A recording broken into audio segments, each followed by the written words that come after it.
The New Mexico Lobos have some star power this fall who hope to lead the Lobos back to a Mountain West championship, a stage the Lobos historically know very well. Craig Neal will once again lead the Lobos onto the court in his fourth season at the helm.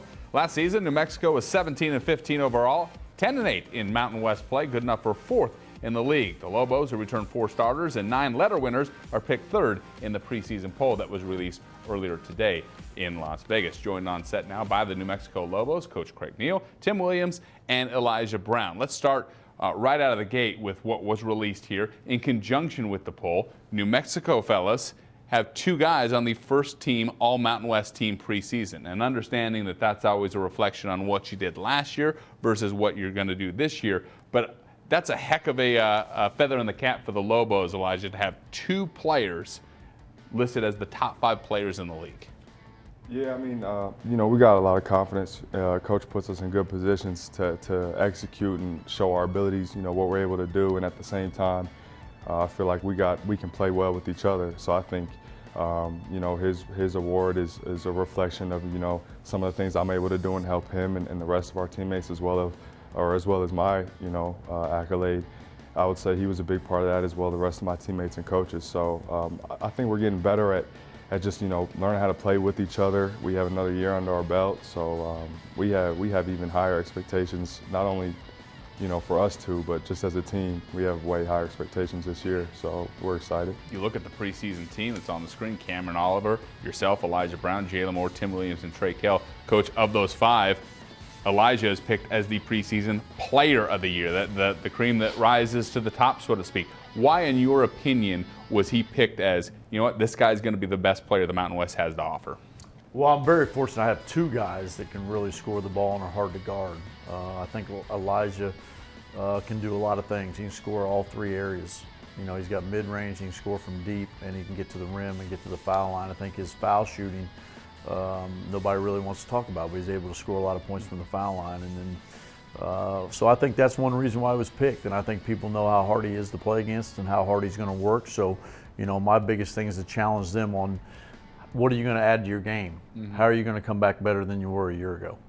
Tim, how have you come back better than a year ago, and how does Elijah make you a better player for New Mexico? Elijah, he draws a lot of attention when he has the ball. All eyes are on him, so when he attacks the lane or I set a screen for him and 2 guys go after him, it kind of opens up the game for me and makes it a lot easier. We kind of feed off each other in that aspect. And same if I get the ball in the post and the team tries to double me or trap me, and I can kick it out to him and he'll make the right play. So I think we just kind of feed off each other and also critique each other on things that we could get better at, certain things we can do in certain situations. Is there some pressure on you because Elijah is going to draw a lot of double teams and a lot of the attention, that it may trickle down to you where you've got to be the guy that drives to the bucket, that makes the outside shot? Is that a lot of pressure on you? I don't think it's pressure. I think it just, you know, comes with the territory, and you know, Coach Neal and the rest of the staff puts us in great positions that benefit the whole team. So it may not just be me and him. He can drive, and Sam or Jordan or Big O will benefit, or, you know, even guys off the bench. It's 1 through 15, honestly. Coach, speaking of 1 through 15, a guy that came off the bench for you, Xavier Adams, 6'4" guard. He's a guy that you look at, you got star power, but he's a guy that seems to be a glue guy that binds everyone together and is certainly a great force off the bench. You see it the same way? Well, not to be funny, but he's kind of our X factor. You know, I know Xavier. So well played. Well played. But he kind of is. You know, I'm trying to sell to him that he needs to be the 6th man of the year in the conference, and he can play multiple positions, but he brings a lot of energy, makes some big plays, loose balls, rebounds, can score it, can get to the rim, fast break. So he's got to guard multiple positions, play offensively multiple positions, so he's got to be kind of that guy that keeps it together and can come off the bench to help us. And, you know, we don't know if somebody gets hurt, he could be a starter. So it's one of those things we're trying to figure out right now, but he's had a good career so far. Another couple of guys that I know you'll be looking to that have some name in the national media that people look to would be Jalen Harris, a freshman that you brought in, and then a transfer, and Connor McDougal from Arizona State. What do those two guys bring to the table, and what have you seen from them that they have integrated very well with this team? Well, we're very fortunate to get Jalen late, but I mean, I've been there 10 years now in Lobo land, and I think the biggest thing is he's the fastest kid that we've had end to end with the ball. I think you can ask our guys, he's got another gear. We had Kendall Williams, who was a heck of a player and player of the year his junior year, but Jalen just has another gear which nobody on our team has, and I think our guys understand that. Connor just gives you a physical body. He can score it inside. He's athletic. Now it's going to take him a little time to learn the system, but he gives us a front court player depth-wise that we didn't have a year ago. Elijah, you've grown up in a very unique fashion when it comes to basketball. Your dad, an NBA head coach, Mike Brown, he's coached some of the best players that have ever played the game, and LeBron and Kobe, and now he's with Golden State as an assistant coach, getting a chance to coach Steph and KD. How has he impacted you growing up as a basketball player? I mean, obviously you grew up around it. You can't help but pick up a basketball. Did he make you the player that you are today before you stepped on campus at New Mexico? The one thing that I would say he really helped me with was, from a young age, I told him what I wanted to do, what my goal was to play, at the highest level in basketball. And so ever since I was a young kid, he kind of coached me like I actually wanted to play, at that level. So basically the biggest thing that I would say that he did for me, he stayed on me, made sure that I worked hard, and he kept it real with me all the time. So, I mean, that's just something I got to appreciate on his end. And he never really coached me directly, like what Coach did with his son, but it was kind of a different angle where he would just be able to sit on the sidelines and up in the dark corners and just, send me text messages and let me know every time, whether it be a 30-minute workout by myself or a 2-hour practice with Coach and the team. He would just let me know, what I need to do better if I really want to, play at the level that I want to play. I've been seeing it since my whole life. So the nature of dad who's a coach and son, sometimes you miss out on watching your kid play, and I think credit to Coach Neal. You allowed Coach to come in when he was out of basketball and just kind of taking a leave, where he got to come in and experience a little bit of that. I think that's credit to you to allow someone to come in and watch him. Why did you do that? I've known Mike for so long, so I was very fortunate to have the relationship with Mike when we first got in the league a long time ago, and I think that's what helped me get Elijah to be in our program. Mm-hmm. But, I let most of the families come when they're in town, but I thought it was very important, and I think a lot of success that Elijah had last year was due to his dad being around and just giving him a little bit of family stability. I thought it was good to have Mike around for our guys, and it was good for me to have Mike around. So I thought it was beneficial for the program, beneficial to myself, but I thought it was more so for Elijah. Because I know the way that you run a program and put emphasis on defense. That's a place, I'm sure that's where you significantly want to improve. Gave up 73 points a game last year, and that's something that I know has been a focus. They're tired of me talking about it. I want to hear you talk about it. I think they're tired of me talking about it. I'm really fortunate. This is the first time in our program's history to have 2 first-teamers in the preseason, 2 first-team guys last year.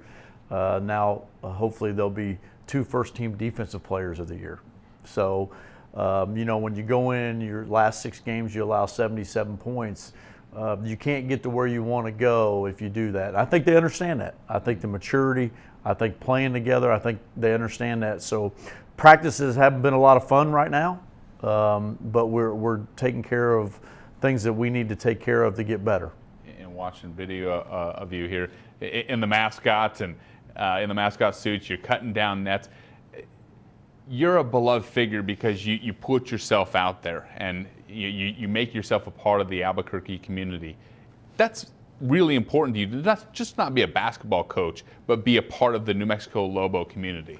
Well, I think it's a big time place. I think it's a great city. I think we have a great university. We got an iconic building that we play in. We're very fortunate, all of us are. So I try to give back as much as I can. Now, in the last few years, it hasn't been pleasurable for me with a lot of things going on, but that's part of the job. And when you don't perform and we don't do well, we were projected 6th last year. We ended up finishing 4th. So I think we're in an upward tick with these 2 guys next to me. You know, we're going to get back to competing for a championship. But I love the community. I love being out with people because that's what makes it. And we're very fortunate, and we have a great community and a lot of good fans. To play in an iconic building in the pit and to be a part of this team right now, the 50th anniversary of that iconic building, what is it like for you guys as players when 15,000 plus really translates to 30,000 plus? That place is as loud and as electric as any place in the country. What's it like for you as a player? I know what it's like for me sitting in the stands. What's it like to be on the floor when those fans are going crazy for you? I mean, I love, you know, whether it be an away game or a home game, you know, I just love energy in general. But, you know, when you get an opportunity to play at home, obviously I played at Hinkle Fieldhouse my freshman year, and it had a different feel. I was blessed to play two of the greatest arenas in the country.